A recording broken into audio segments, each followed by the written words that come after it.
All right, you guys. Gary Jr. returns and gets a 10th round knockout of Hugo Castaneda. For the most part, it was pretty much a one-sided fight. I mean, at best, you probably could give Hugo Castaneda about maybe 2 rounds. And that's because Gary Russell Jr. allowed him to win those.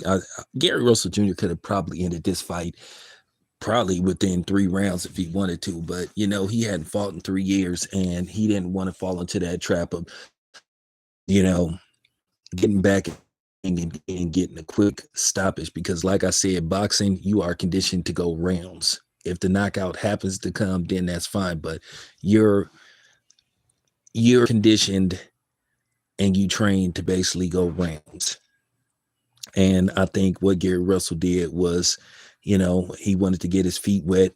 And he wanted to show his skills. He wanted to get some rounds in. He wanted to box. He wanted to, see what's the timing there, what's the speed there, what's the skill set there. And I thought Gary Russell Jr. fought very impressively, but at the end of the day, you can't come in there, as a boxing fan, expecting Gary Russell Jr., who haven't fought in 3 years, to fight world beaters. But, he got the job done. He got the stoppage.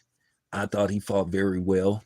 He was impressive, with his combination punching, and landed some great hooks. He floored them about 4 or 5 times before finally, me myself, I thought his team should have looked at stopping the fight earlier on. But, Gary Russell Jr. to me was just toying with the guy. I'm glad to see that he's back.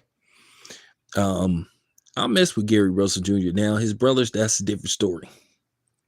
Because his brothers be on, man, you just be like, wow. But, Gary Russell Jr. has had the moonlight doing double duty as a trainer and a boxer. So, it's good for him at 37 years old.